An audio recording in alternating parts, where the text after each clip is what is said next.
Coming up on this episode of Bro, Do You Even Talk Pinball? We're going to go over news and updates in the pinball world, including Stern's brand new release of Elvira's House of Horrors. We're going to talk about whether theme really matters on location, and we're going to review Johnny Mnemonic by Williams. All that and more, coming right up. Double super jackpot!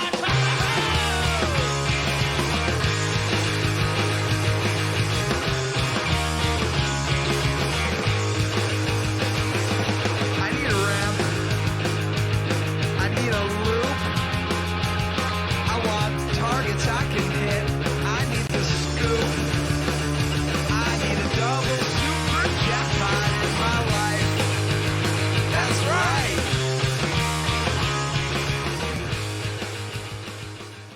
Me, in the heart of it, we are a part of it. Our spirit's stronger and it's growing every day. So come join hands with us and live a better way. The place to be, it's gotta be. We all can see, it has to be Buffalo, Buffalo, Buffalo, USA. Buffalo, Buffalo, Buffalo, USA. Buffalo, Buffalo, Buffalo, USA.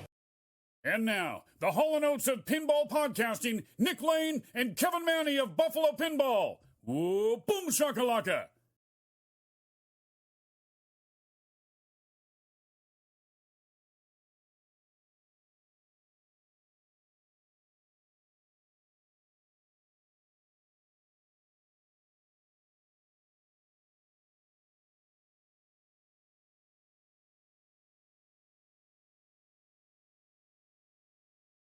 Oh, I see. I You fucked it up? No one even heard it? I was too hyped for my own Well, thing.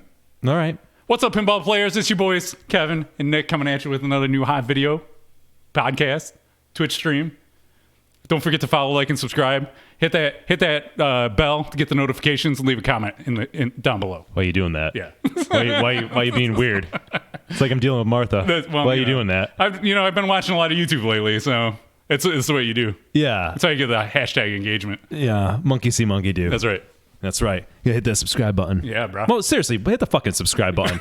That's how I would do it. There you go. Just fucking hit it. There you go. It doesn't cost you anything. At least hit the little thing so we can feel good about ourselves and there's a little tick or something. I don't know. Boop, boop. Or not. Boop. I'm not going to lose sleep over it. I got a job to go to tomorrow, so I'm good either way. Right? Hey, what does it matter? What's going on? All right. Yatch hit the sub button. Yeah. He did it. He did Yeah. he did even better. It's September too, Yeah, so right. you can, if you've never subbed the channel, you can sub Thank for you, half Yatch. price. Be like Yatch 11. Boom. All right. It is Thursday, September 26th. This is our monthly Talking Pinball, Talking Proud. We're talking proud. We're looking good. It's Buffalo, USA, and worldwide, really. That's right.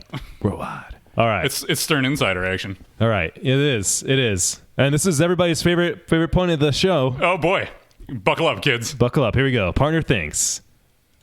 From the top. We're going to turn this into a musical sometime. Not tonight. All right. Comet Pinball, maker of LEDs, Double Danger Pinball shirts, swag, Buffalo Pinball merchandise.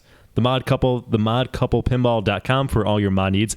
I ordered from them. Yeah. I've got the monkey. Woo. I've got the Kraken. All right. I've got the rail deck.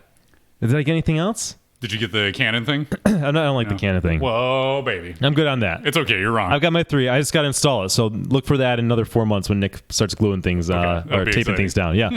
Flipping Out Pinball. If you're going to order a pinball machine, check out Flipping Out Pinball. They've got all of them. Like every manufacturer. Pretty much everything, yeah. Yeah, you got you covered. And they'll take care of you. Pinside, repping my Pinside shirt today. Oh, shoot. Yep. The place for adults to go to argue with other adults That's right. in the hobby. Yeah. Jersey Deck Pinball. Most beautiful pinball machines on the planet. Take it from this shill. We love it. Pinball EDU, pinballraffle.org. $40 a month will get you a ticket to win a Stern pinball machine. You got a 1 in 250 chance for each ticket, or you could just buy a ton of tickets. There you go. And Just buy 250 tickets and you're going to win. When it goes to charity, you do some good, you might win a pinball machine. Mm-hmm. Community Beer Works. Nano, not even Nano Brewery. An amazing brewery in Buffalo, New York. Delicious beer. My favorite beer. Kevin doesn't even like beer, but he knows it's good. He can smell it. It's good. Everybody tells me it's good, so it Yeah, must be. he believes it. Pin Stadium makes lighting kits for your pinball machine that are controlled by an app on your phone, iOS, Android. I don't know about Windows Phone, but only weirdos use that. Yeah. Pinball Arcade. Pinball Arcade virtual recreations, real pinball machines. Pinballmix.com. Oh, yeah. Get your own custom mix. Send him 15, 20 songs that you like. He'll throw in your pinball machine that will actually make sense and sound good. Can I say that I was playing Tron today and I heard an Easter egg in there that I had not heard? What was it? Can you say? It was a call out from I drained and there's a Whoops Loser call out from Tempest 2000 or 3000, and it doesn't happen all the time. So I don't know how he programs it to not happen all the time. Okay. But it went into the disc and it shot in the outlet and it called me a loser. It was really good. Well, Kevin set me up for that. So a lot of these folks have coupon codes of Buffalo. I didn't mention them all, so just throw in Buffalo when you can. But if you use Buffalo with Pinball Mix, then you'll get not only 10% off, but he'll put a free Easter egg in there for you as well. That's right. Which is cool. Kevin just got to experience it. He's been playing a lot of Tron. I was like, oh, there's for something months. new. Yeah. Yeah. And then finally, last but not least, Titan Pinball for silicone rings, tools, and that super comfortable mat. Oh, yeah. There we go. It's good for hunting big bucks and Big Buck Hunter That's as right. well as playing pinball. All right. So Okey-dokey. we did it. All right. Let's get into the news of the day. And before that, let's do this. Here's the tip. It's the latest pinball news. So hot, it's on fire. Tim Kitzrow says so. It must be true. Coming in hottest and heaviest is Elvira's House of Horrors. This is the latest pinball machine from Stern. What kind of horrors are in the game? It's the haunted house party of horrors, I think is how it goes. Okay. I think that's how it goes. Cool. I'm going to bring up some pictures here. So there's the Look at cabinets. It's looking good. Art by Greg Ferris and playfield layout by Dennis Nordman. We can take a closer look at the playfields there. Wildcat said Tim Kitzrow did some of the call-outs on this He game. did. That's awesome. He's back because he did Sweet. them for. Oh, that's Scared right. Stiff. Oh, that's right. Yeah, that's So really cool. It's awesome that they brought him back. Mm-hmm. Really Doing it right. Made that game come alive. So we've got 3 models of this, but it's these are like they're boutique ones, right? Like the Richie Rich Kid. Think Batman 66 levels. Yeah. So we don't know pricing yet. Is that correct? So here's the thing. Like, there were some folks in Discord today saying that after the stream yesterday, the price went up. So they like were invoiced at a price, and they streamed Fuck it, that. and then the I'm price sorry, went up. my mic's not So muted. I don't know if it's a distributor thing or if it's a Stern thing, but that's the thing that's happening apparently. Wow. Good move. Yeah. Who doesn't like that? Yeah. It's a great business decision. Here's $9,000. No, just kidding. Just joshing. We're gonna need some more money on Yeah. top of that. So Okay. yeah, don't do that. But it looks good. Wait, so how much do we have an idea of what it I is? don't know what the breakdown. The bottom, is at in least the pricing, bottom price on it. I mean, we're talking like 8,000 at least, right? At least, yeah. It starts Oh, at premium shit. pricing. Actually, the premium is more expensive than a normal premium.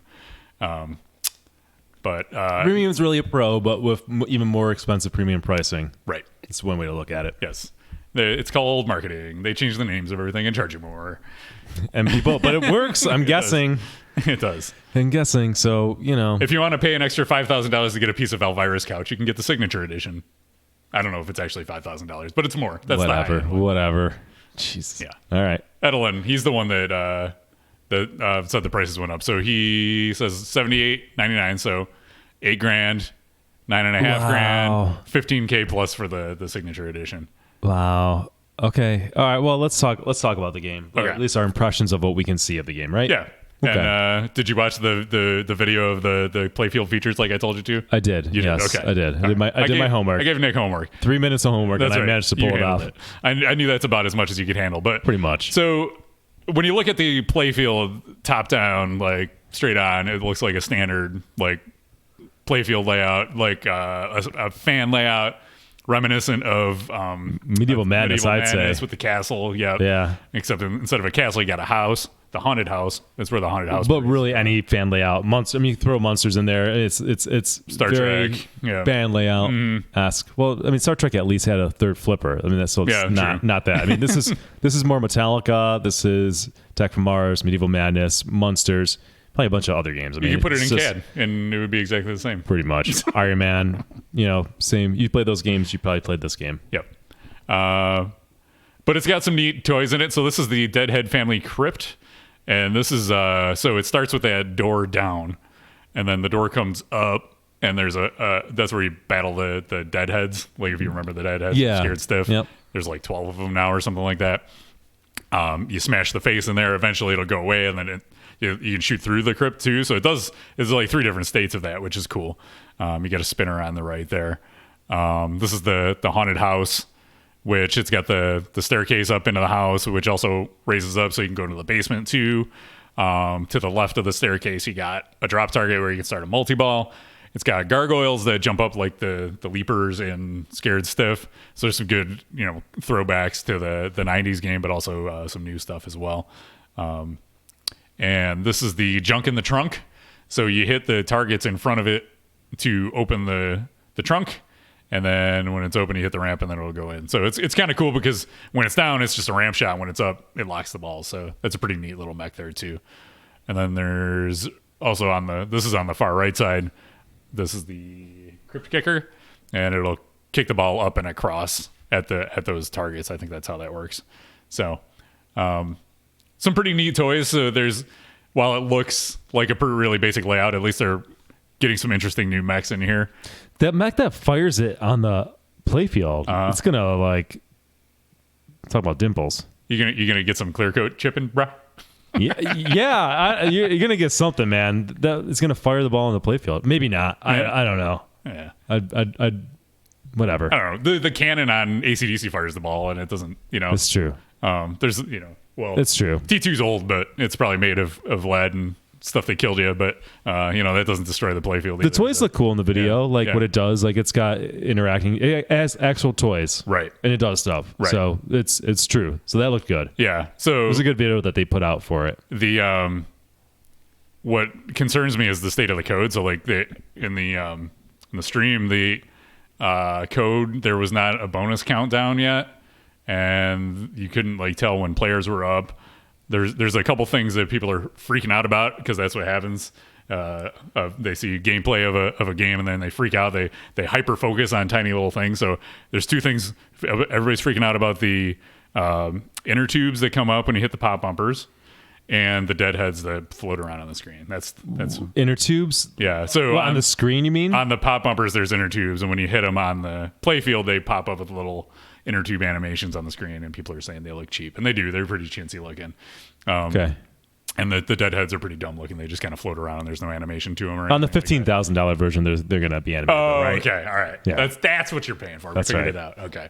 Yeah. So, when are you buying your Elvira? Never.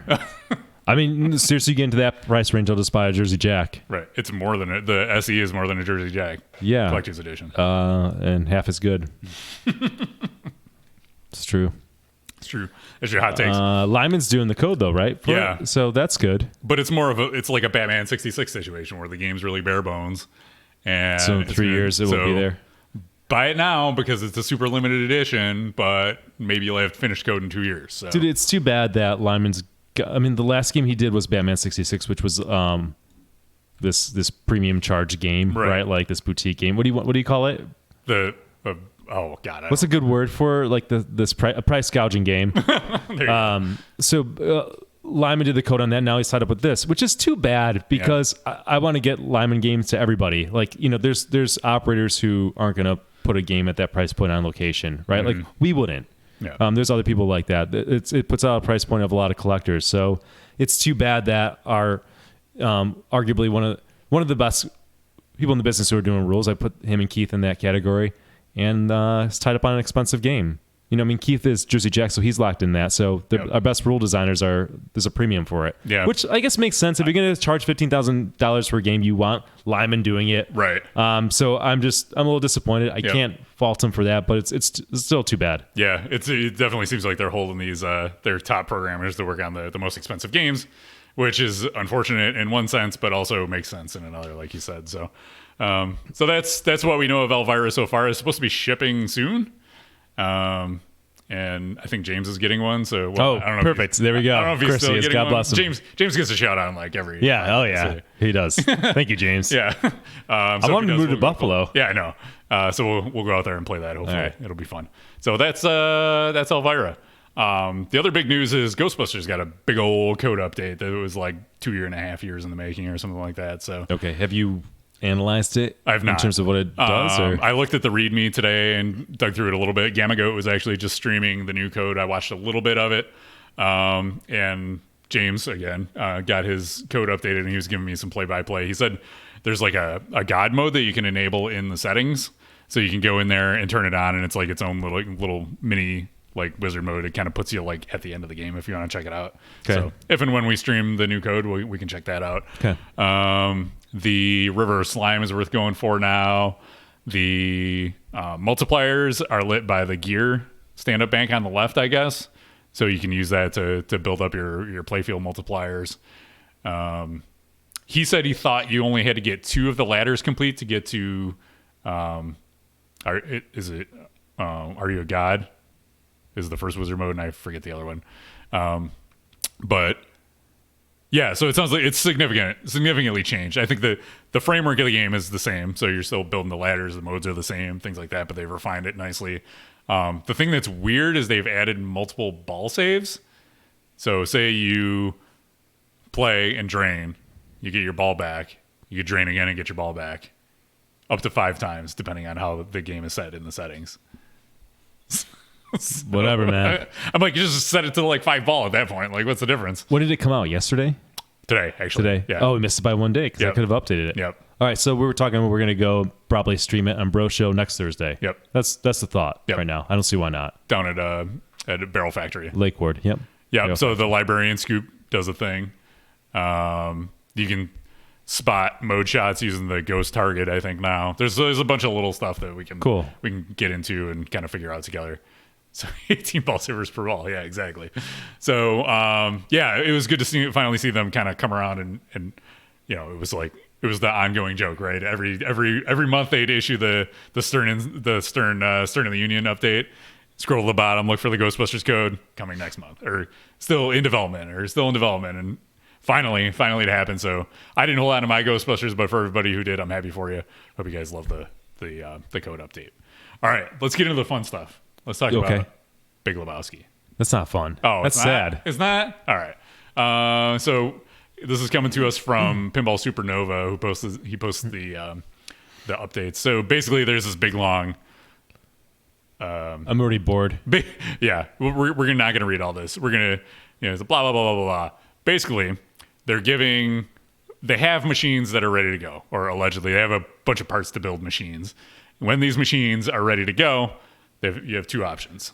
1, you can continue to wait patiently for your game to be made, which will proceed as described above. So this is for the people who have already bought their game, like as the early achievers paid $8,000 or whatever it was. So they can just wait, get their game whenever it's ready, because essentially what they need to do is sell X number of games to pay for the early achiever games that were already. It's got a Ponzi scheme for you kids out there. It's kind of like this. So you can just wait, or you decide that you would like to be one of the people buying the made to sell games that will help us get us back on our feet. So more details on option 2.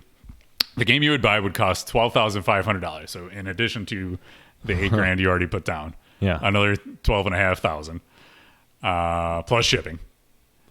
You would pay nothing until your game is built, tested, and ready to ship or pick up. You will get your early achiever plaque with the serial number attached to the game. You will get the rug and the chrome trim. All the early achiever games sold at this made-to-sell retail price will have some unique and special extras added to the game, which will not be available on the games which are sold to the general public at any time and will not be on the original early achiever games. Dude, why are you screwing over the early achievers? They're the ones who backed you in the first place. This is garbage. This is just garbage. Every time I see something from these clowns, it's just fucking garbage. Mm-hmm. Like, it's just bad. I'm so glad I got my money back like within 2 months when I saw the writing on the wall with these clowns. This could have been you. So when the time comes for your actual already paid game to be made, you'll be informed that this game is ready to ship, at which point you will have the option of having this game shipped to you at no extra cost apart from shipping, or receiving a full refund on this game of the amount you already paid as an early achiever. This game, being an original early achiever game, will also come with chrome trim and a rug, but not with these special extras that are with the higher retail price games. So whatever. Just stupid. You're rolling the dice at this point. You're like, do I want to pay essentially $20,000 for a Lebowski and definitely get it, maybe, or oh my god, not pay anymore, and maybe someday get it if this whole thing works out the way they have. I'm really sorry for the people who believed in them and wanted this game, or Lebowski fans. I was one of you at one point. I'm really sorry because these guys are just screwing you over left and right, and it's just a monumental bunch of incompetence that's going on and just dragging this bleeding out even more. Right. It's terrible. I hope 5 years from now this all gets settled out somehow, but it's just terrible. Yeah, I would not want to be in this situation. No. I was listening to Marty from Head to Head, and he was saying, at this point, I would consider like that lost money, like the $8,000. It's like whatever, I lost it. At this point, if I get my game, that's nice, but I'm not going to throw sad. More money. It's a sad thing to say. Yeah. Like, oh, I'm considering $8,000 lost money. I mean, Jesus, dude. Yeah. Yeah. Well, there you go. That's your Big Lebowski update. The drama continues. All right. And we roll right into Deeproot. Yeah. The hits keep on rolling this month. So Lebowski was the opening act. Yes. Yeah, they warmed the crowd up a little bit, and then Deeproot takes stage. That's right. All right, Deeproot, bring us on home. There we go. Okay, so this is came out. Comes to us via This Week in Pinball. They provided an update and did an interview. This is good. Kevin reads the news. With Next, we're going to talk about somebody said in another podcast. Exactly. Well, I did that. I talked about Marty. So oh shit! Cross it off. We're really circling it around. Who's playing podcast Pinball podcast bingo? Yep. Okay. So it says, at a response to inquiries, we would like to expound upon our prior statement that said, at a minimum, several Raza prototypes will be available to play at Houston Arcade Expo. 2 early prototypes of Retro Atomic Zombie Adventureland will be at Houston Arcade Expo on November 15th and 16th, 2019. These prototypes will not... Too early. These prototypes will not have final art, design, or code. Nothing. A box of lights. Yes. Our primary goal I'm interpreting this. I'm reading it. Nick's giving you the translation. Yeah. Our primary goal is to collect real-world data. There will be a minimal Deeproot staff presence only to monitor data and performance of the machine. We're too scared to come out there and hear the complaints. Okay. We expect to complete engineering and launch early next year. Yeah, they're really good at timetables. Mm-hmm. A press release and media qualification form will be forthcoming. So you have to be qualified media to talk about it? Is that what's... Not us. Yeah, so not us. We won't be talking. We're actually qualified, I think, to talk about this. We're doing it right now. We also plan to release a teaser for our second title prior to the Houston Arcade Expo show. This teaser will showcase a level of cinematic animation never before seen with Pinball, courtesy of Deeproot Studios. Another phenomenal thing that they've got they're working on. It's fantastic. The most fantastic thing you've ever seen, but no one's ever seen it. That's right. Yeah. Okay. It's amazing. It's the best. People are saying it's amazing. Yeah. Yeah. I've got a lot of amazing things I do in my time, but I can't show anybody. Right. Okay. And we haven't launched. It's coming. We haven't launched Game 1, but here's something about Game 2. Yeah, we're already better than everybody. Right. No one's ever seen this. We're better than everybody. Right. Other pinball manufacturers interested in licensing the Deeproot package of innovations or intending on attending the launch should email us for information or complimentary invitations. So they're going to license out what they've been working on to other pinball manufacturers. Okay. That's new. That's new. Jesus Christ. I'm just trying to, my brain's trying to process one thing at a time. Parsing it through. Yeah, I'm breaking it down in my mind. Lastly, all parties interested in becoming distributors should email us with a letter of interest for consideration. The LOI should highlight region served, regulatory costs and logistics if outside the U.S., industry knowledge, technical competence, sales history summary, and average buyer base. Even if you've already contacted us prior, please resubmit your interest. So, that's why they need that information. If you're just going to sell it, you put a price on it and sell it. Whatever. This is the least of my worries right now. So, Tuip asked him, how are things going at Deeproot Pinball? He says it's very stressful at times and fun at times. Well, that's the probably most honest thing he said. Yeah, the last 10 to 20% is usually the hardest. Well, yeah. What's involved? Thought pinball's easy. Yeah, didn't he say that? Oh yeah, multiple times. He said that's why pinball is so easy for us. Go back in time, not fast forward to present. It's very stressful. Yeah, you can hear the tone shifting. In the interview. Yeah. What's involved in the last 10 to 20%? Tons of engineering, documentation, testing, patent work, etc. It feels like one of the flipper/fix it up shows on HGTV. We got one day to finish the renos, and things are crazy.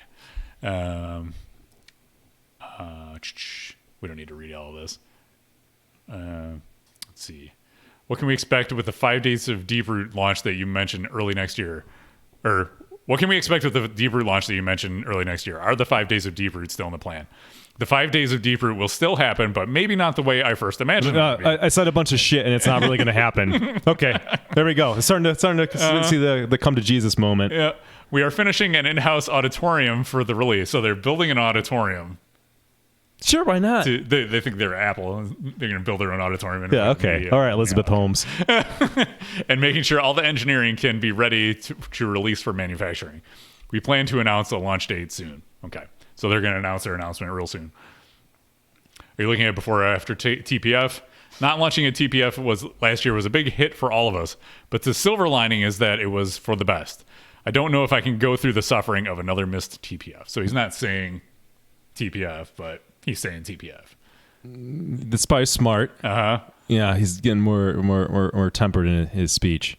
Yep. No. Go back up. Go back okay. up. This is the thing. Okay. When you talk about they're going to showcase a level of cinematic animation never before seen. Okay, so if the average pin animation quality is 3 out of 10, so that's Stern. I'm guessing they're saying Stern's animation is 3 out of 10. Their second title is a 6 out of 10. They're already double. They're already better than that. They're double. All right, that's pretty good. Or is average? I mean, is Jersey Jack is still in there? I mean, like, okay, 6 out of 10. But then they're going to get to 8 to 9 out of 10 by the middle of next year. That's it. They got it. They got it. They got it. They're animated. They're really excited about the thing on the screen that you don't look at most of the time. The next year title will be live action with CGI, which will be another first. What the fuck is that? Like, wow.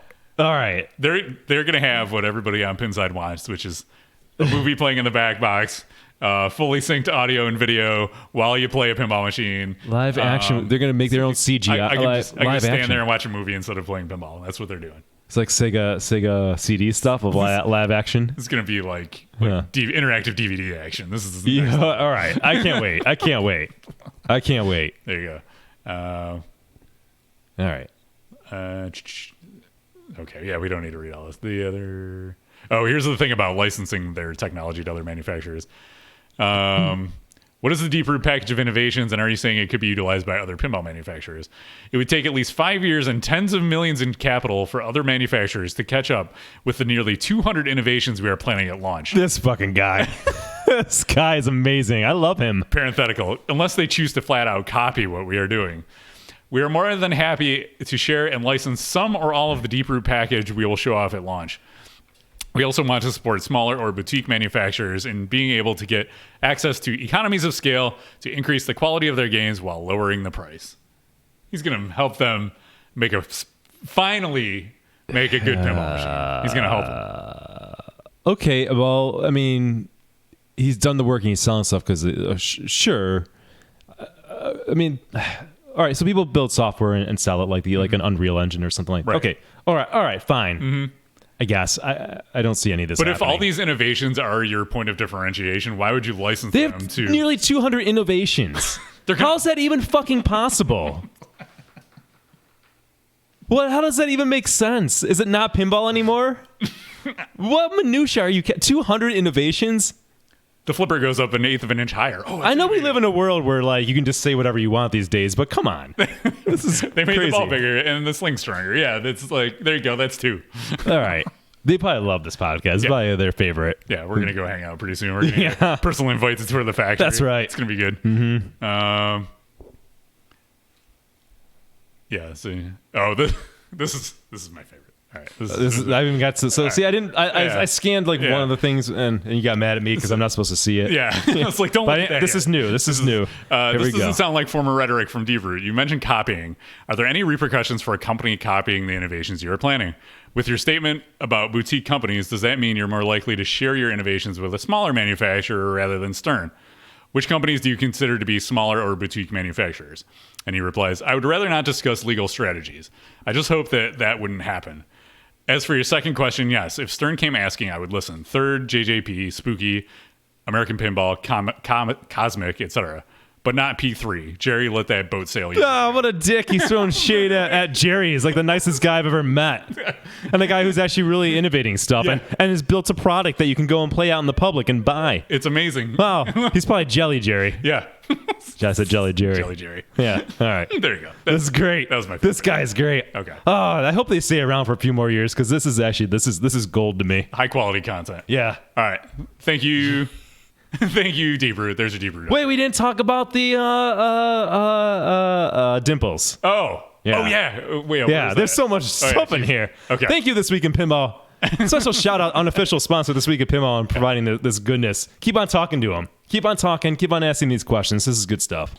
I love it. There's a big long question, but the end of it goes, it sounds like Deeproot is hoping to make playfields that have almost no defects like ghosting, puddling, chipping, or dimpling. Does Deeproot plan to make their own playfields? And he writes, all the Stern, JJP, and Spooky machines I have purchased were sold in a defective and unacceptable condition. While I am appreciative of Chuck's desire to keep trying to improve, Stern and JJP should be held liable for their reckless refusal to properly engineer their products to expected customer use. Pinball purchasers deserve better, and they will finally have Deeproot on their side when we launch with an unprecedented 10-year playfield warranty for wear and tear, which includes dimples. And yes, I will be using a hashtag hammer live at launch. Put hashtag hammer in there. He's got magic wood. Yeah, he does. Magic wood. Oh my God. Well, I guess it's easy to say 10-year warranty when you know you're not going to be around for 10 years. You can say anything at this point. 200 innovations, playfield that won't dimple. He's going to take a hammer to it. Yeah, he's got it figured out. It's going to take a chainsaw to it, and it's not even going to cut. Stern's been making pinball for 30 years or 30 plus years. What the hell do they know? This guy's got it figured out. Never made a pinball machine, but he's got you covered. Okay. Colorado with the 200 bits. Yeah. Thank you. Yeah. I love this. I love this guy. Yeah, he's something else. Ira Muller. That's not everything. There's more to it. Go to This Week in Pinball to read all of that Oh, God. for yourself. It's I haven't had a good belly laugh in a while. Thank you. Thank you. So these Keep 'em are the coming. things. I'm like, Nick, don't look at that. Just let's take it hot. It's on good. the stream. It's good. There you It's go. so good. Okay, Thank you. Deeproot. Coming soon, Deeproot. All right. So moving on to other news, we're going to a third pinball news site, pinballnews.com, for news on Suncoast Arcade. So these are the makers of Cosmic Carnival. Let me guess. Things aren't going well. You're probably right. They're going so not well that they're filing for Chapter 11. This is all right. This is where I pause. I hit the pause button. I want pinball to succeed. I want these manufacturers to succeed. I don't have anything against Suncoast. Suncoast has not gone out and said any of this wild crap like Deeproot. Right. So I'm not making light of any trouble that Suncoast is having. Right. So I'm going to proceed that. I hope that Deeproot proves me wrong. Proves Nick's laughing, little smiling face. Wrong. And in 10 years from now, when their games are allegedly out and there's no dimples and their playfields are indestructible and they've got 200, I hope there's a pinball machine coming out with 200 innovations. I just trust my gut. But then experience. you followed up with a story like this from a company who actually produced the machine with beautiful art and brought it to market and sold some and couldn't sell enough to stay on their feet. Beyond, so the gist of it is, so I'll just read this so I don't get anything wrong. It says a petition has been filed with the United States Bankruptcy Court, Middle District of Florida, to put Suncoast Arcade Inc., the sister company to Suncoast Pinball, into voluntary Chapter 11 bankruptcy protection following a summons for unpaid rent on 2 industrial units it occupies. Suncoast Arcade, trading as Suncoast Arcade and Pinball, rents 2 units in the Electrical LED Center with the address. The company signed the lease for Unit 204. Yeah, these are all specifics that we don't really need. Around the time the Suncoast Pinball division started ramping up their facilities to build their first site, they rented a second unit. The owner of the building alleges that Suncoast Arcade owes a back rent of $7,000 and some odd dollars on each of these units and is seeking repossession plus damages for loss of future income. So it's like $7,200. That's not a lot of money. That's not a lot of money. So that they don't have that, and then they're also being personally sued for an additional $15,000. So you're looking at like $22,000. Just ask the Lebowski early achievers. It's not a lot of money. They can pay that. Yeah, that's like one Lebowski. Yeah, one Lebowski or Nothing. your rent for this facility. Play money. Machines. So if they don't have that to pay, that told me they're in pretty rough shape. Yeah. Because you know what? Pinball is not easy. Pinball isn't easy. Right. Robert. It's not easy. It's not easy. It's not easy. So don't come out and say it's easy. Yeah. We see these horror stories all the time with people going under who, someone's got to have the ambition or naivete to build a pinball machine, whatever you want to call it. Some probably a healthy mix. But it's hard. And this is it's what happens. You got John Papaduke, you got Skip B, you got Highway, you got Cosmic Carnival and Suncoast Arcade. It's Yeah, but Skippy wasn't an honest attempt, was it, Kevin? I'm just saying, there's a lot of failure that's been happening in the last 5-6 years in pinball. So maybe it was an honest attempt at one point. yeah, maybe, but For a few there days. was some not so honest stuff in there. as well. No. Same with Alien and Highway, really. That's right. Yeah, so there's some shady stuff going on there. Punny Factory will show them all. Oh my God! Do we got any Punny Factory news? We don't, unfortunately. Come on, Punny Factory, put out some content. Maybe they're working on game numbers 3, 4, and 5. But I learned a few weeks ago that the guy making the Punny Factory, right? He's the guy who screwed over Todd Tuckey. Yeah, there you go. I don't know too much about the whole story with that. Yeah. But Todd Tuckey, I guess, was going to publish a book. So I won't go into too much details about this. You can look at it. And I'm not judging because I don't know. Todd Tuckey was going to put out a book. Apparently, the guy who was making Punny Factory was the person who's going to help publish it. And Todd Tuckey was pissed off because I guess the book was a mess or something like that. And so already we're starting with a good story. Yeah. We've got nice fertile ground to launch a pinball company. Yep, you've really got a whole bunch of people on your side. Really built a reputation for yourself in the community. I could say this. That's Todd Tuckey's enemy who's building that. Right. So let that sink in. Yep. Okay. That's good. Yep. Let's get Todd Tuckey to come on and talk about that sometime. Oh, dude, we should. Yeah. Yeah. Have Todd Tuckey and we'll talk about Punny Factory. All right. Let's get the ball rolling on that. So, bottom line, it doesn't look good for Suncoast Arcade. Chapter 11 bankruptcy doesn't necessarily mean they're going out of business, but the fact that they don't have that amount of money to pay their rent is not good. So, if you want a Cosmic Carnival, grab one because I doubt they're going to be making any more. But from what I've seen of it, not a whole lot of game there. And yeah, we weren't bullish on it. We had some criticisms, but we don't wish any company harm unless the company's a total scumbag and liar and stuff like that, like Skippy. But yeah, it's too bad. It's too bad to hear that. Yep. So there you go. Sorry, Suncoast. What's next? Oh, so it's Dialed In. Dialed In got a code update. We were beta testing 1.72 for the past week or so with Jersey Jack. Skip Natty and I both had it. Basically, if you have a Dialed In and you've noticed that the animations tend to slow down when there's a whole lot of stuff going on, this resolves that. That's like all this update does. Cool. So, but it's officially released now, 1.73. You can grab it from the Jersey Jack Pinball website. Multimorphic. We talked about Multimorphic earlier. How crushed do you think he is that he can't buy Deeproot's innovations? I don't know. Do you think he's devastated to hear that? I think he's just going to throw the towel in. And he probably had his money saved up and he's going to go to the Deeproot store. This was what was going to push Multimorphic because over the clearly top. Jerry is not an innovative man. No, obviously not. But we do have this from Jerry. He says, so last month we talked about how Dave & Buster's was testing some of their machines at their Austin location. And they have Heads Up running on that, a head-to-head pinball game. And he told me that the games at Dave & Buster's are earning more on that location than any machine he's seen before. So I don't have the context for that, but it's a good sign. It means you guys are going out and playing it. It means the public's probably playing it because if it's earning that much, it's not just pinball people, right? It's other people. That's awesome. That's really good news. So let's keep it going there. If you're in the Austin location area, go check it out, put money in it, and hopefully Multimorphic will see the success there. It's not a surprise that's doing well because it's not just there's something special about it, right? There's something that will attract the casual person when they see a game like that. It is truly innovative. So I'm not surprised it's doing well. And then hopefully that spurns his machines at other locations because it's a test there right now. Right, basically. exactly. So call your local Dave & Buster's, email them. There's a contact form on their website. You can get in touch with them that way and say, hey, we want to check out this game. We saw it's in Austin. We'd love to have it in our location too. Did you do that for Buffalo? I did. I went on the website and I put it in. So. I got to do it now. Yep. Okay. It's on you. Yeah, I tried to catch you, and I caught it myself. I did it. All right. All right. All right. Let's talk about something near and dear to my heart. Coffee. Yeah. This is for Kevin. This is for me. This is because we're always drinking beer and doing so. This is for Kevin Manny. All right. So this is Buffalo Pinball Performance Enhancing Coffee, bagged and roasted locally here by the Bean Bastard Coffee Roastery.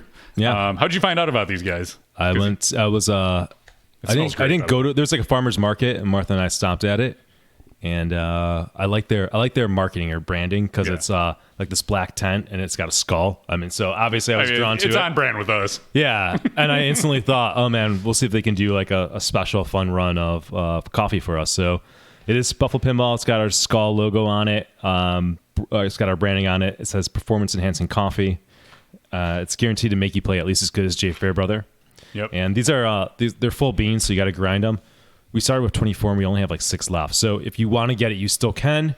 You can send $20 if you're in the US only. I'm not shipping internationally.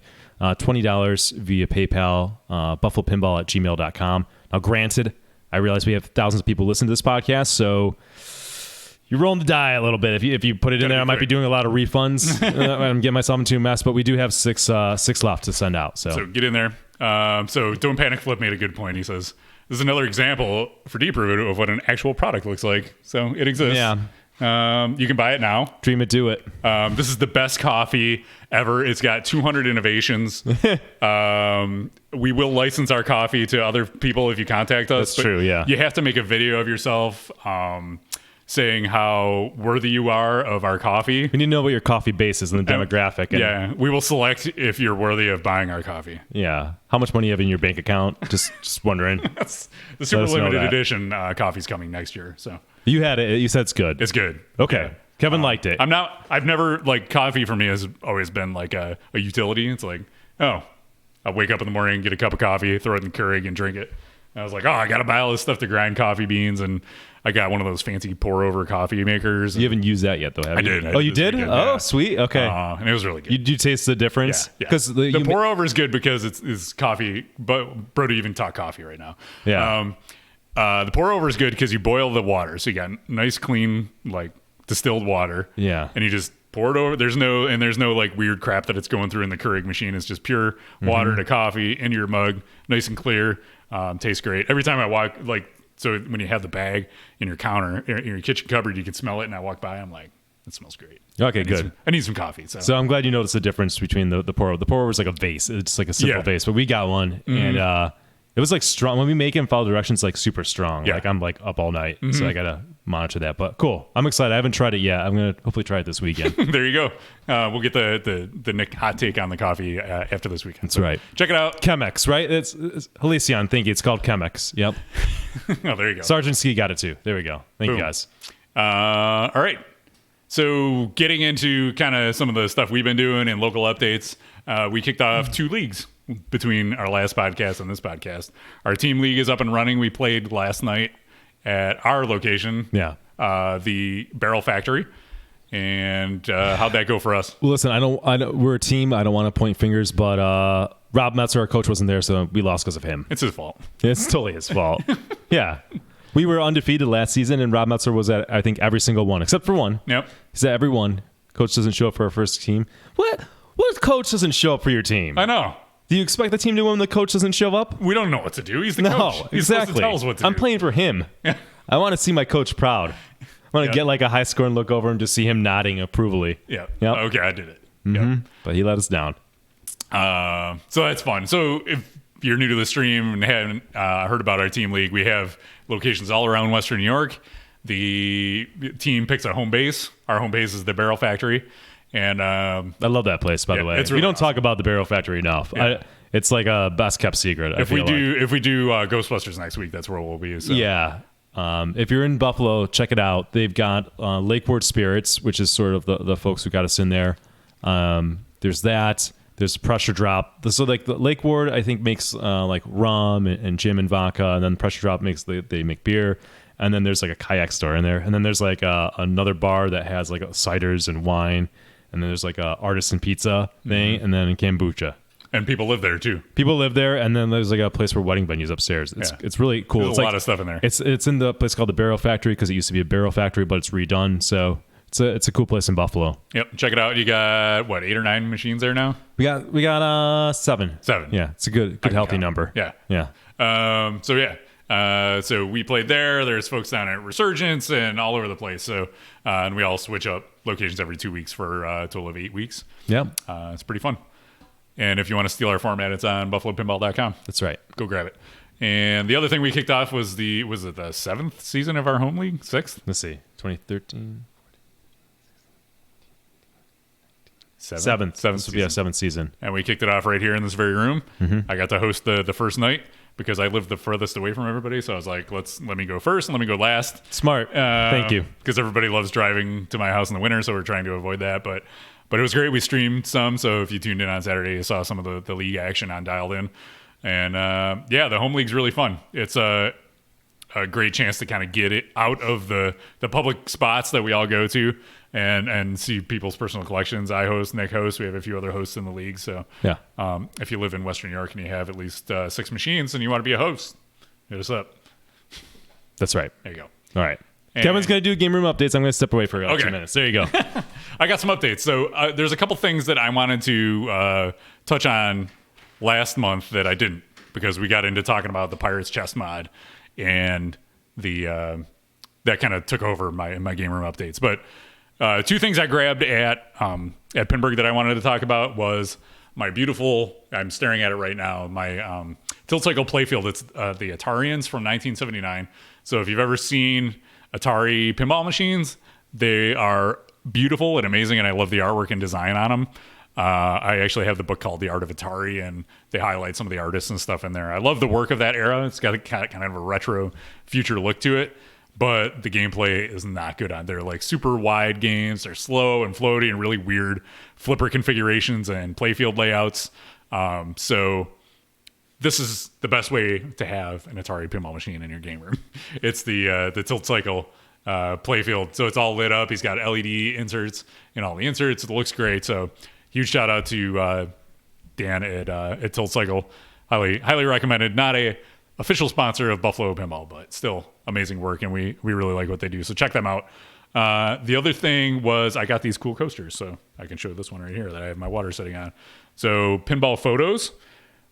You might be able to figure out what they do based on the name, but they take these amazing high resolution photos of pinball machines, mostly like cool up close macro photos. And I got a set of 4 coasters that I have in my game room now. So you can check them out. Pinball Photos. They're on Instagram and Facebook and all that good stuff. But they have art prints, coasters, all sorts of cool stuff, placemats, and neat stuff that he's put his art on. So check that out. This weekend, there he is. See, this week in pinball. Bathroom break. Yeah. You missed us. If you're listening on the podcast, you won't know. Yeah. Right. This week in pinball, you missed us recapping your interview with Deeproot. So thank you. Yeah. It provided some entertainment. So that's the 2 things I got at Pinburg I wanted to talk about from last time. From this month, so last week I went on a work trip to New York City. And of course, I went to play pinball because I like pinball. So I was right around the corner from Modern, and I went to Modern Pinball NYC. They have a bunch of great games there. I got to play cool stuff like the Beatles. So their model is you pay one price to get in, and then you can play as much as you want for however much time you buy. So it was cool. I got to play Beatles a bunch. I played Deadpool. I played they have some oddball stuff, like they had Wheel of Fortune. I played Wheel of Fortune, and so it's not just all the new stuff. They have a cool like collection of. I want a Wheel of Fortune. I might have said that before. I do want one. I say that now, but you can probably buy it from them. They sell games too. I want a nice one. Not one that's been played on location. Yeah. It's gonna go right next to Big Buck Hunter. So I went there for a while, played a bunch of games. It wasn't real busy because it was a Monday night. I ended up playing Dialed In a bunch there because I'm like, this game's amazing, and I can't. I was trying to get my name on the board, and I couldn't do it, so I kind of disappointed myself. But it was great. So then from there, I went over to Jack Bar. I took a Uber over to Jack Bar in Brooklyn, and because they had Wonka and they had Jurassic Park, and I was like, I want to go get some time on those games and just play the heck out of them. Love them both. Wonka really started to click for me. I got to the Wonka Vader multi-ball a couple times. It's the LE, so it's got the Wonka lock in there and everything. And I put up like 2.8 million, something like this. So that game really clicked for me. I'm starting to get it, like it a lot. And then I went over and I played Jurassic Park, and I love that. They have the Pro. So what struck me on that, so we played it at Pinburg, and the ones at Pinburg were prototypes, and these were so obviously I played a production model at Jack Bar, and it played even nicer. Like I was able to post pass. I had a hard time post passing on the ones at Pinburg. These ones I was able to post pass on easier. It felt like the shots were just smoother and easier to hit. Maybe it was just I was playing better that day, but whatever, everything clicked. So yeah, big fan of both of those games. They also had Black Knight Sword of Rage, so I played that a little bit, and it kicked my ass, and I was like, forget this game. And I played some TNA, and I destroyed like one whole reactor. So there you go. Let's see. So that leads me into my final game room update, which is if you're a part of the Buffalo Pinball Facebook group, you may have seen that I put a couple games up for sale. And I'm selling T2 and Swords of Fury. Lion Man is parting ways. It's time because I fell in love with Jurassic Park, and I'm going to get a Jurassic Park Premium. Nice. Congrats. It's time for a new Stern. That's why I'm repping the Stern Insider shirt today. I'm jealous. I really like Jurassic Park for the little time I've spent on it. But now I get to play Kevin's. That's right. So that's good. Thank you. So we'll get to stream the Premium when that shows up. I haven't officially purchased it yet. So T2's leaving tomorrow, and once that leaves, I'll get my check in the mail for Jurassic Park Premium. Nice. So that'll be cool. Awesome. And they're both like Swords of Fury is sold too. It's just I'm giving them some time to pay it off. Now we don't have to worry about going on location at Resurgence to stream Jurassic Park because you're going to get one. We could do the Pro, and then we could do the Premium. Yeah, we could. Mm-hmm. Could. Try to make life easy. There you go. There you go. So that is my gamer updates. All right. So my for what I can offer for the game room updates, I've obviously been playing a lot of VR. That's my thing recently. Well, not recently, almost 2 years now. But I've started streaming VR. I've got it set up. I've figured it out how to do it. I just spent 5 minutes and actually, dug into it. Yeah, it's not that hard. I like streaming VR. It's easier than streaming pinball.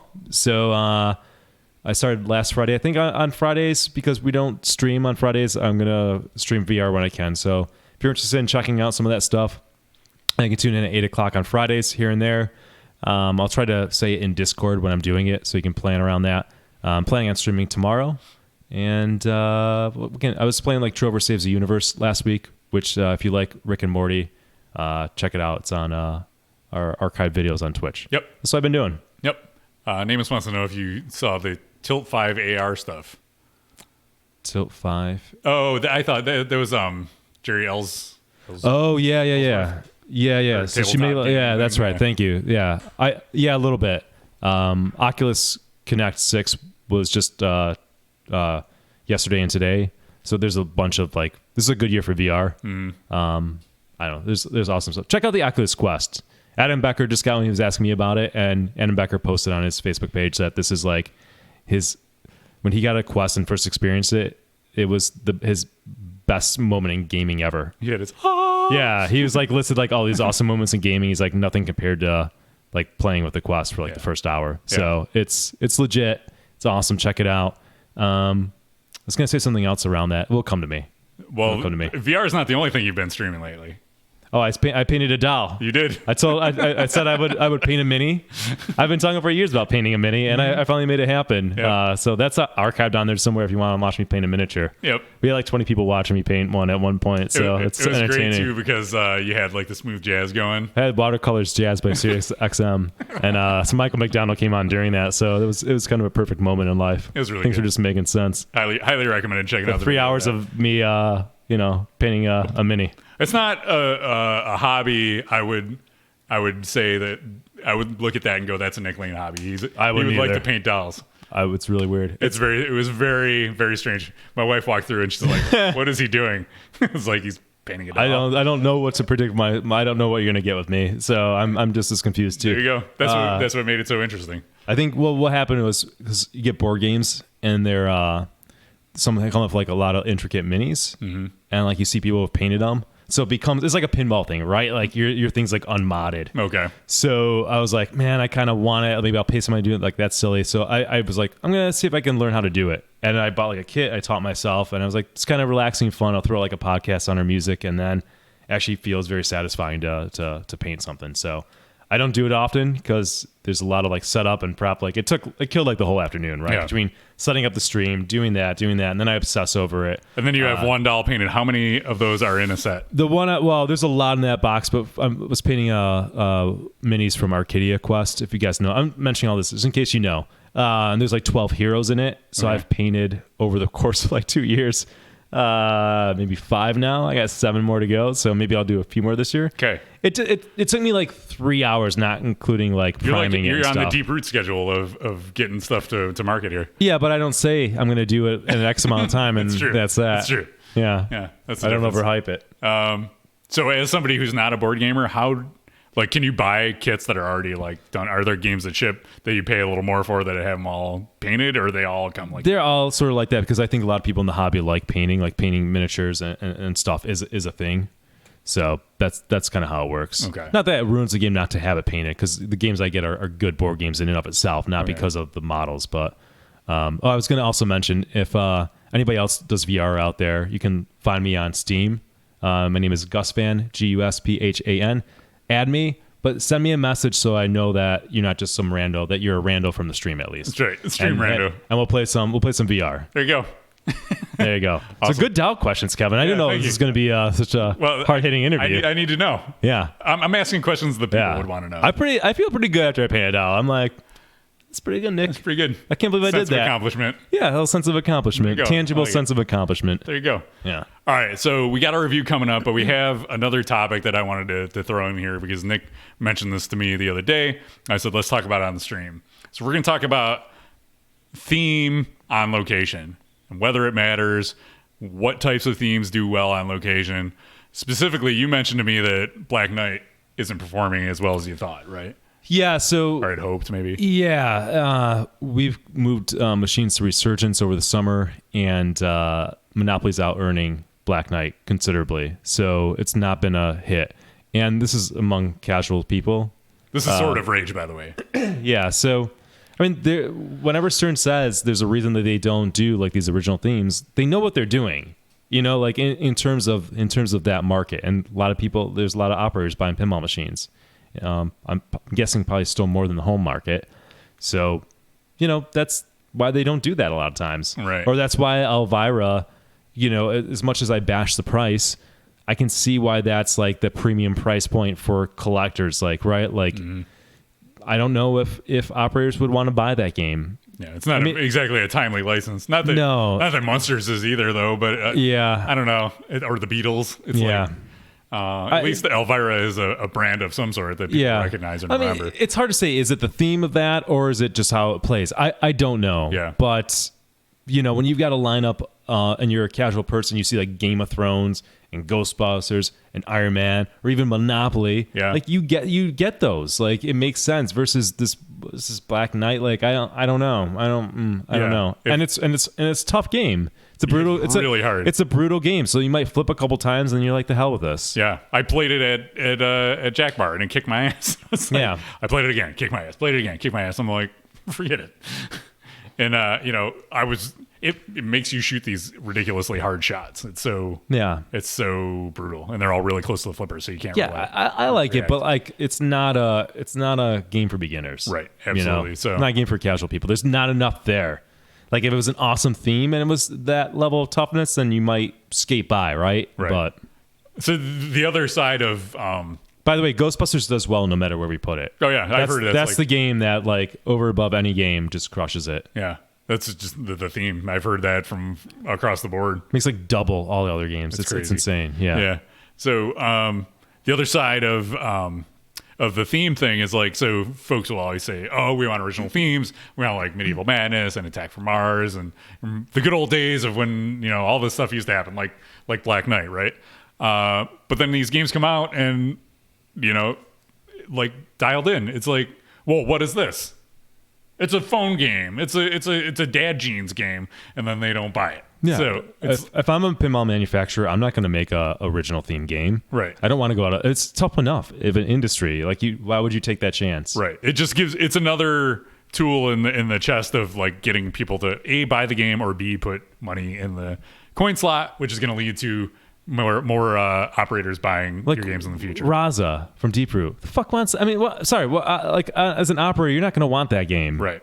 You know, unless you're buying for your pinball audience. But there's always more casual people playing. Right. There's always that. So you just have to not care about a return on your investment if you get a game like that, I feel like. Yeah, you have to be like a collector operator kind of thing where it's like, all right, I'll buy this and I'll put it on location, but it's really for me, you know. Yeah. And the location is a way to make a little bit of money back. But if that's your main business, it makes it a tough sell. So, all right. Well, Bits and Bytes says Alice Cooper. Alice Cooper is not an original theme. It's Alice Cooper. I mean, it's a licensed theme. It's a musician that millions of people know. Yeah, exactly. So TNA is an original theme. It's an original theme. It's a great game. Does it do well on location? I don't know. I heard people say it doesn't. Okay. And basically it falls apart. So that's why we didn't get one. Okay. Primary reason. Yeah, I've talked to plenty of operators. It just doesn't hold up. People have been selling them. Yeah, but that's not. Well, that'll impact like if it's broken, people can't play it. Obviously, right? But is the game going to draw people to put money in the I don't know slot? I don't know. It's got the like music thing going for it at least to kind of draw people in if folks are already playing. So it. now we're judging games only on location play, dude. What are you talking about? I operate games. I'm talking about how particular games do on location. Yeah, this is not a review session. The theme of this segment is theme on location, and it says it right there on my rundown. That's what we're discussing. Theme on location. Yeah. So, don't worry. You can go back and see our review of Black Knight, which we gave it a good review. Yeah, I like that game. It's got an amazing toy. It's just hard. Yeah. But on location, the theme really makes a difference. And when Nick came to me and said, this brand new game that is so it's not even totally original because folks remember playing Black Knight 2000 back in the day. So it's got some recognition, at least among the pinball players already. But that it's a game from the early 2000s that a lot of pinball people don't necessarily like Monopoly, is outperforming it on location. Monopoly does great on location for us. Right. Just one of probably the best return on investment of pinball machines, considering what you paid for a game like that, right? Yeah, exactly. Probably, I don't know, maybe $2,500, $2,200 or something, and then it's just it's paid for itself the quickest of any game, and I don't know. That speaks volumes to me. That's location, but that's location pinball. Right. And there's also a thing where you can take a game down the road and it could be a different story. Right. It matters where it is and stuff like that, but that's just the experience that we have had. Right. Well, there you go. That's our quick theme on location. There we go. Discussion. Alrighty. Time to get into our review. Here's a review about not a game on location per se, but it could just be a review. On location. It could be in your house. We're going to mostly talk about bringing it into your house, though. That's correct. We're talking to.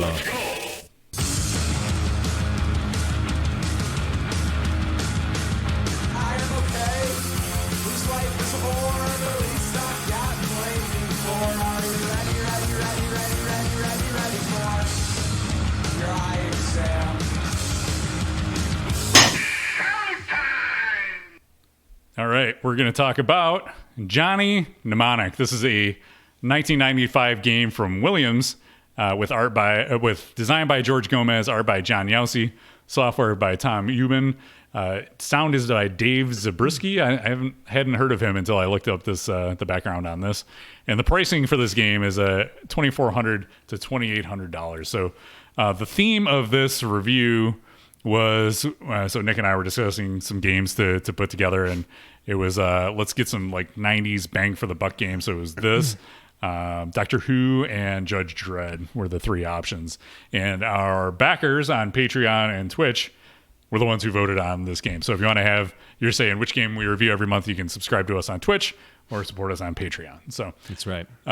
Let's get into it, and we'll start with the art of Johnny Mnemonic. So this is art by John Yowsey, pretty legendary pinball artist. So there's the cabinet. A lot of times, something to note on this is if you see the cabinet, a lot of the times it's not going to be really red. It's going to be really faded because the cabinets tended to fade on this. So if you find one that's not faded, that's going to factor into the price. So either it's been held away from the windows where the UV light would have faded the cabinet, or it's been redecaled, and I know a lot of folks have done that. So what do you think of the art on Johnny Mnemonic? Well, see, I'm partial to black and blues. It's like my favorite colors, so I absolutely love it. Yeah. To be honest, I think it's a good looking game. I dig it. I'm very positive on the art on it. Playfield looks great. It's striking the way it looks. It almost has like I don't want to say comic book look to it. It's not like a photorealistic look, right? Yeah. But it's not super cartoony. It's like somewhere in the middle. More, I would say, like more comic book esque. A lot of blue, a lot of white, like, a lot of black, and then the red sort of pops to highlight like kind of shots and the shot flow of it. Yeah, it's very. I'm a big fan of the art and the overall look of this game. It's very 90s kind of cyberpunk, the 90s future looking kind of thing. But not cheesy 90s. Like you saying like a 90s look, you think of like some like neon colors and stuff. True. It's not Saved by the Bell. Yeah, it's not too 90s to me in that sense. Yeah. I don't know. It's cyberpunk though. You nailed it. Like it's yeah, I dig it. So it's got one of my favorite things is the floppy disk on the outlane for the ball save. Oh yeah. And then we'll get into the display animations, but I like those as well with the menus, the like early Windows menu system and stuff. It's very good. So yeah, I'm pretty stoked on the art on Johnny Mnemonic. I still got to watch this movie. You never watched it? No. Oh, come on. I still You got got to to live it watch through it. Jones, bro. I want to know what's going on with the dolphin. Yeah. Yeah. Yeah. No spoilers yet. Let me look up I got to watch it on Blu-ray because I don't watch it on DVD because I'm a snob. Let me see. Okay. Let me see. You keep on going. I'm going to do my Amazon shopping. All right. So while Nick goes shopping, I'll start talking about the sound. So the sound on this game is really good. I think of, it's got some amazing call outs like making a long distance phone call. It's got really memorable lines from the movie integrated with it. It's got a sound alike for what's his name there? The main actor dude. What the shit? $50 for this? No, come on. I'm not paying $50 for fucking Johnny Mnemonic. You sign up for you know what? Martha can get it from the library. I doubt they probably have a DVD and I'm not going to watch it. So it's just going to go unwatched. Yeah, Keanu Reeves, thank you. Don't panic flip. So Keanu Reeves sound alike in the art package, in the sound package. A lot of like really cool sound effects, and I think of the ball save coming back. That's a sound effect I remember. This is a game I used to own, so I know it very well. It's even got some cool call outs that happen during a track mode and things like that. So it's got Ice-T, Henry Rollins in the movie. It's got an Ice-T sound. Is it really Ice-T in the game, or I think it's a sound alike? Probably sound alike. Yeah, I put money on that. But yeah, cool sound effects, cool music. What do you think? Agreed. Sound. Agreed. Okay. I like the sound a lot. I do. This game's got a good package in terms of art and sound, and the lighting's good too. It is. But before we talk about lighting, let's talk about toys. So you think toys. The one thing everybody talks about on this game is the glove, and the glove is in the back of the pinball machine. You can see it there. So there's two gloves, but one of them, the one in the middle of the game right now, if you're looking at the screen, there's an up kicker and it's got a magnet in it, and the ball shoots up and it sticks into the glove, and then you can move it over to the right into the grid, which I have an up close shot of it there, and you can drop it into the grid, and the grid factors into some of the features on the game, some of the scoring. It also determines where your multi-ball jackpots are going to be. If you get 3 in a row, it'll multiply your jackpots during multi-ball. There's actually a lot of strategy in the glove, and it was one of the features that I love the most. So when I bought this game, I had this game like four years ago, probably. It was one of the first games I had, and at that time, everybody would say, "Oh, it's great, it's super fast and flowy, but the glove slows it down too much, so that's why it sucks, or that's what holds it back." I disagree. I think the glove adds a layer of strategy, and you see that ball shoot up out of the playfield in the glove. It's an amazing toy and trick. And then, so the trick to the glove is you need to get good at keeping an eye on the screen while watching where the grid is flashing, because it tells you the first time you lock it into the glove what awards are at which spaces, so you can use that to jack up your bonus multipliers, to start your video modes, things like that. So there's a lot more to it than you can really realize at first. And having owned the game, that's something that really stood out to me as a level of, kind of a next level strategy on this game, which I liked a lot. Yeah, and as I've said this before, and as RLM says in chat, it gives you a chance to breathe, because this game is very fast game. So it's a welcome relief when the glove kind of pauses the game for a second. Yeah. Which is, you would think that the glove will drive you nuts and it slows it down, That's what you would think. And maybe some people feel that way. I don't. And as Kevin pointed out, there's strategy in terms of where you drop. If you're playing a multiplayer game, you're selecting jackpots with it, and you can block people out of certain jackpots. So it's cool. It's actually, surprisingly, it's a good toy that despite slowing it down, despite seeming like it would be bad, it works. Yep. Love it. And the one thing that does, this kind of gets into gameplay a little bit, but it comes out of this glove is the video mode. I think that's the one thing that slows it down to a point where I do not want to play this video mode anymore. Yeah, I don't like it. I got good at it. I could get through like 3 levels of it consistently, and it would get you an extra ball, which is why I would always end up playing it. But it's just so slow, and it's just like I do not want to play this anymore. So that's one negative on this game. But we'll talk about that more when we talk about gameplay and rules and stuff like that. First, let's talk about the display and lighting. So the DMD on this game I think is really cool. It integrates well with the theme. It's got the like I think of the ball save animation when it pulls like the Windows style menu and it drops down and it says ball save. It's very well integrated, cool animations, cool artwork. When you get the Yakuza mode going and the rockets are flying and exploding, and there's just a lot of action, and it displays well on the screen in addition to in the game itself. What do you think about the display, the DMD, and the lights on this game too? I mean, the display is very 90s, but it gets the job done. The light's good, and the lights tie in also. Like, there's a lot of good flashing when moments happen on it, like it's dialing on the phone and stuff. Yeah. But should we jump ahead to like the coolest thing with the lights? Yeah. Is at the end? We can. Yeah. All right. Because we're gonna get into the rules and gameplay and all that. So the game has a cool wizard mode where it's a power down mode. Yeah. As you're progressing through it and you're hitting shots, it starts like shutting down like the lights, like the GI and the inserts on parts of the game. Yeah. So basically you're in pitch black by the end. Yeah.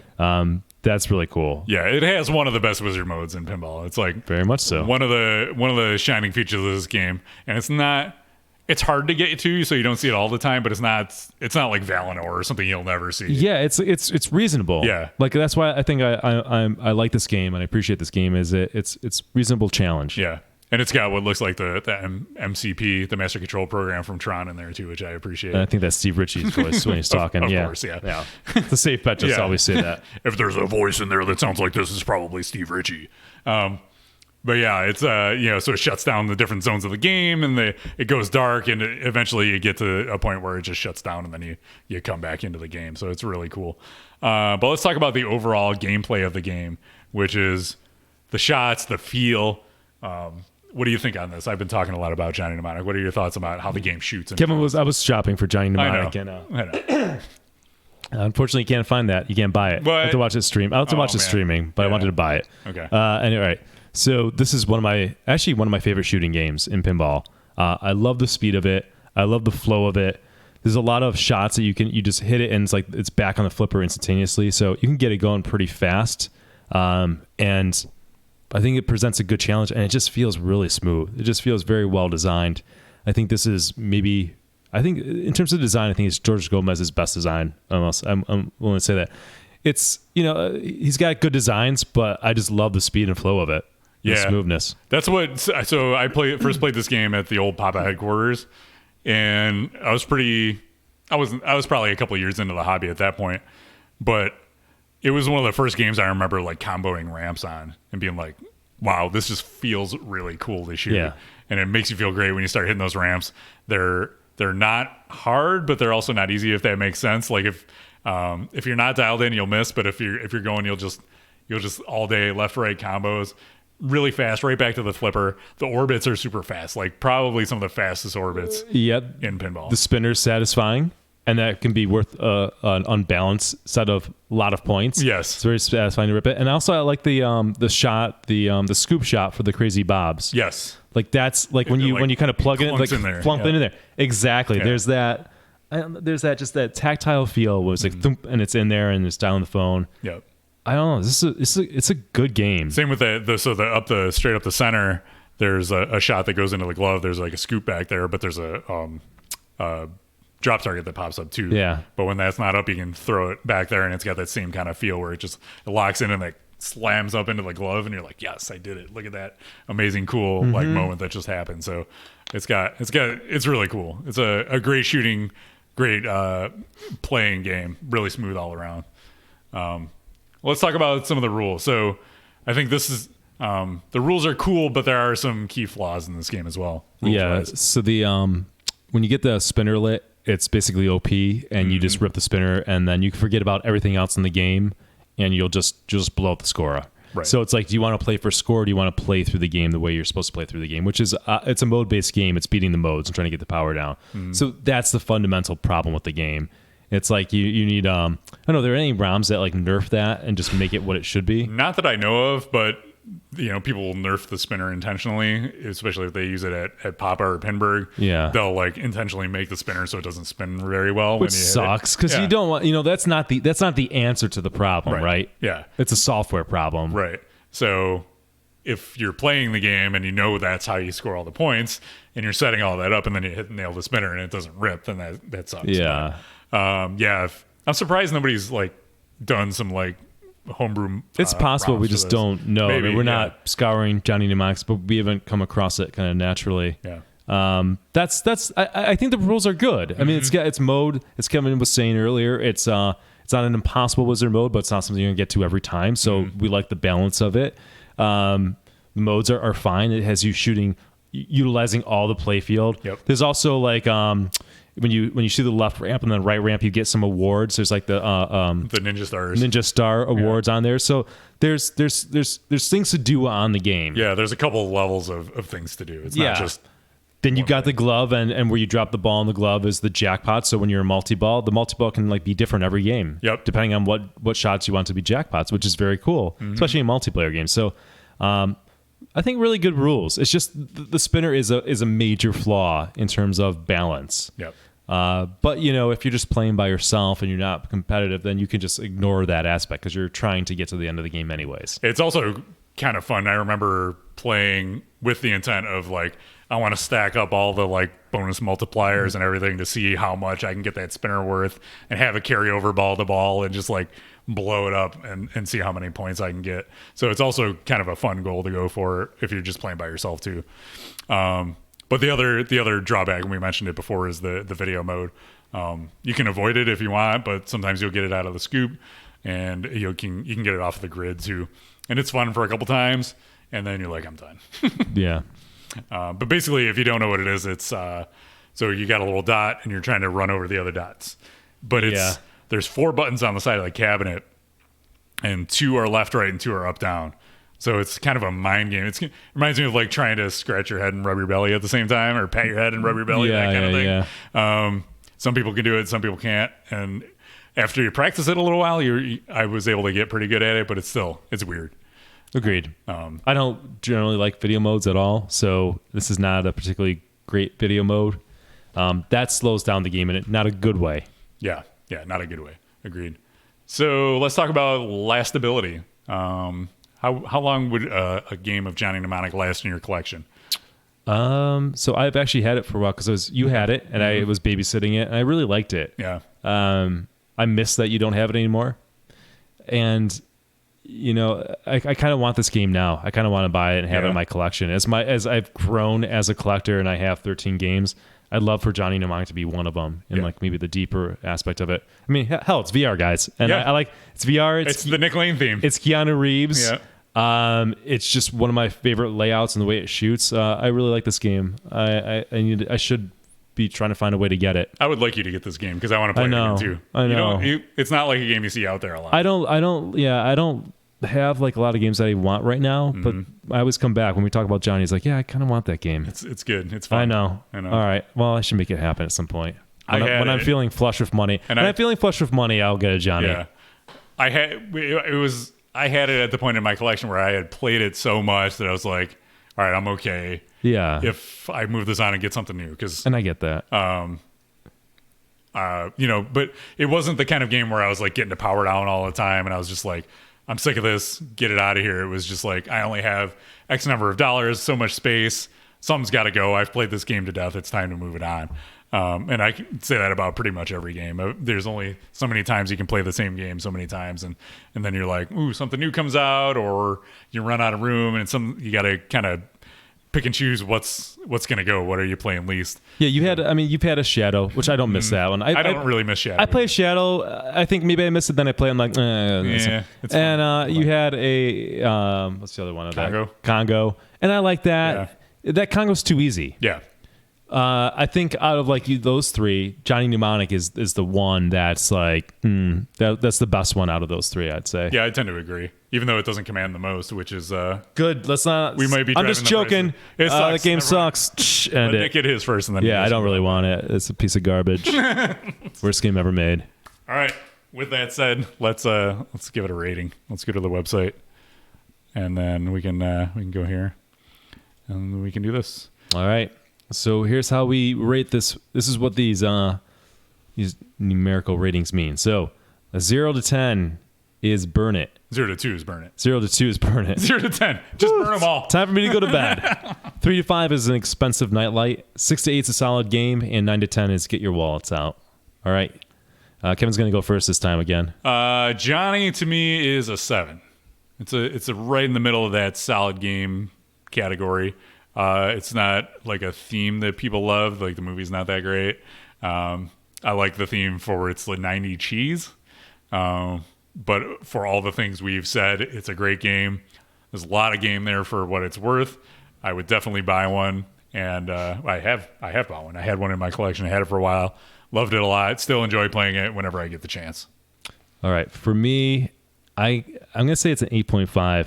I'm really He's hot on it. I am really hot on it right now. Like, ask me a year from now, but I really like it. I think what holds it back is the flaw in the spinner. It's a game that came out in 95, so there's one wizard mode, right? There's not too many layers behind it. Yeah. But for the value of it, it's a great game. Yep. It's just one of those games that, because of theme, people who just like to collect pinball machines and stuff and kind of show off a collection, which is fine. Everybody gets something different out of it. But I think for players and people who are really enthusiastic and kind of can appreciate just a really game that plays really well and it's great shots and kind of can see past a movie that wasn't successful in the box office or whatever, wasn't the best movie ever. It's a great game. Yeah, I was excited when we put up the vote for this today. I was like, I was hoping this game would win because I really wanted to talk about it. It's one that I have a lot of experience with and really enjoy. So I'm glad we got to talk about it. So there you go. That's our review of Johnny Mnemonic. All right, so take us on home. Let's bring it on home with our closing thoughts. If you like the show, you want to stay connected with us between episodes. We don't do one every week. We do one once a month. So you can follow us on social media. We're on Facebook, Twitter, Twitch, YouTube, Instagram, all the things. We're Buffalo Pinball on everything. You can email us if you want to give us feedback, talkpinball@gmail.com. If you want to support us, you can subscribe to us on Twitch. If you have an Amazon Prime account, you can give us a free sub, no extra charge to you. Still gives us all the money. So you're taking money from Jeff Bezos and giving it to us. That's right. So please keep doing that. Screw him over. We love it. Put them in the poorhouse. You can also support us on Patreon, patreon.com/Buffalo Pinball, where you can also give us more money. And you can. Hey, it's meaningful to us. It keeps us going. Kevin and I have careers. Kevin's got a family. I've got to deal with Martha. I love Martha. I'm just joking. In case she's listening. She's not listening. But long story short, we're busy people. So we do this because we certainly enjoy it, and we know that other people find value in what we do, and we try to help people. We try to entertain. So by subscribing, by writing a review, it goes a long way and helps us keep going. So thank you. And don't forget to smash that like button. There we go. Martha's in chat. Thanks for watching, Martha. It's a good thing you covered yourself on that one. Yeah. All right, That's guys. us. Until next month, we will see you on Twitch and on social media and all the good stuff. Thanks for watching, and we'll see you next time. Good night.